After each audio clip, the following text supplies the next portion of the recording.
Hello everyone, it's Daniel from TechMind Factory and welcome to this next video from the series called Implementing Secure Applications with Microsoft Azure. In this video, we are going to discuss how to securely store application configuration in Azure App Configuration. And we are going to see also how to securely access this configuration using Managed Identities and RBAC roles. So let's start.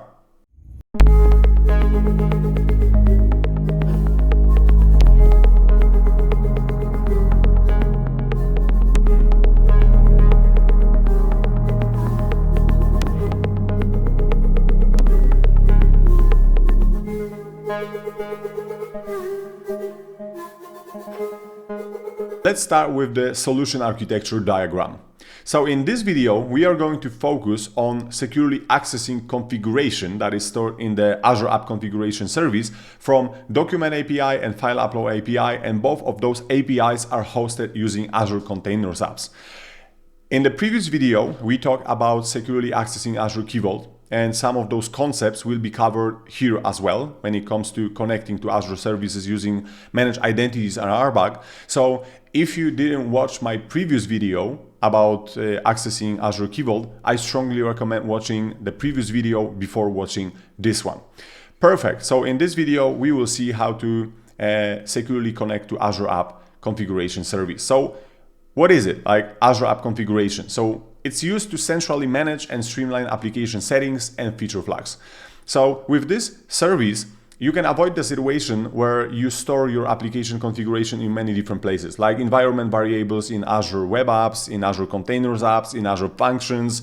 You can centrally store configuration for your application, and this configuration can be accessed by many different kinds of components in your solution architecture. Like for instance, in my architecture, I'm accessing a configuration in Azure App Configuration from Documents API and also from the File Upload API.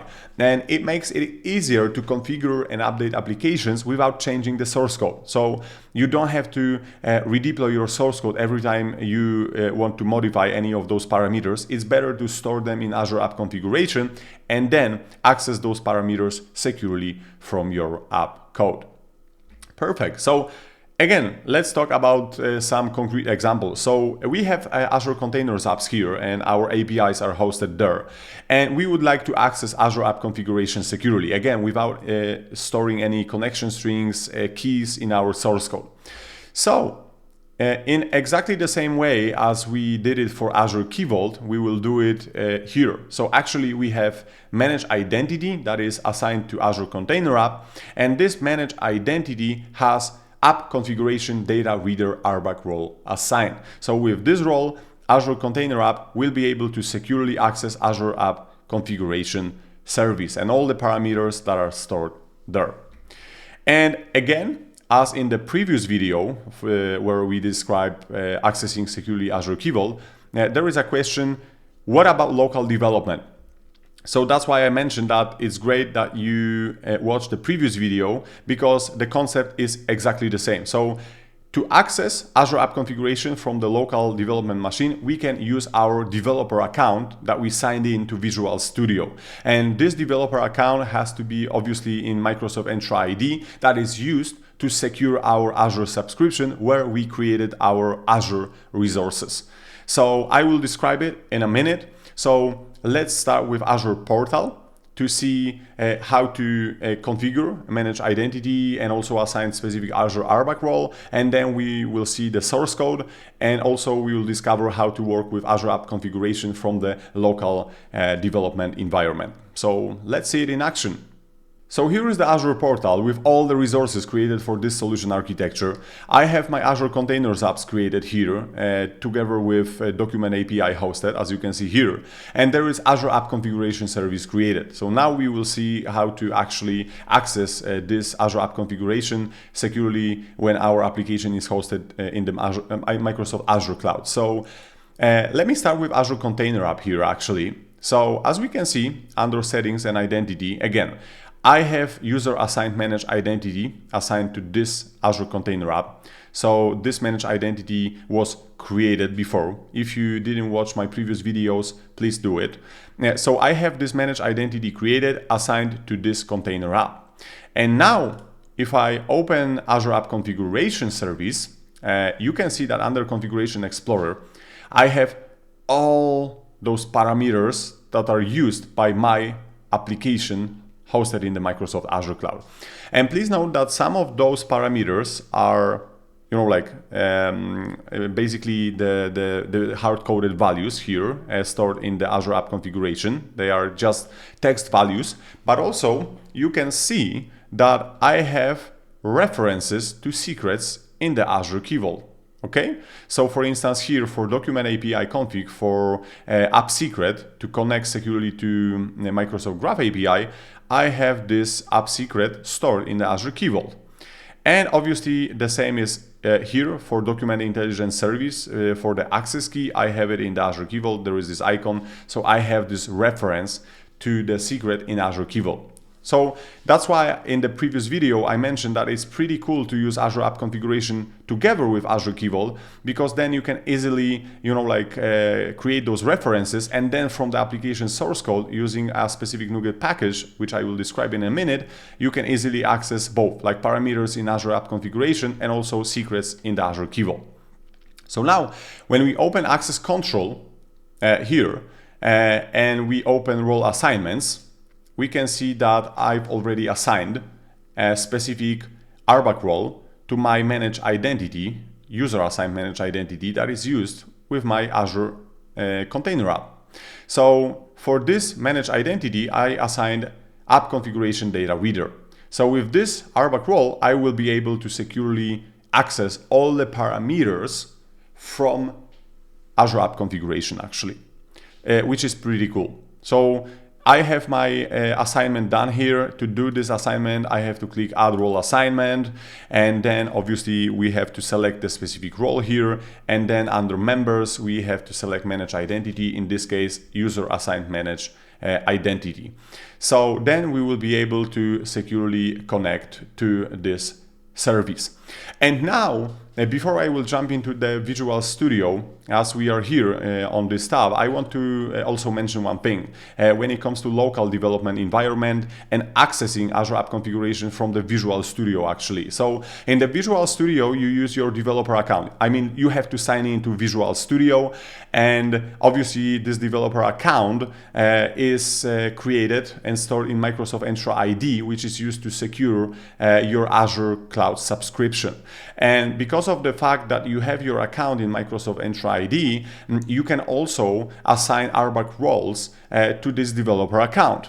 So it means that for your developer account, you can also assign RBAC roles. So as you can see, I have my developer account here, and also to this developer account, I have App Configuration Data Reader RBAC role assigned.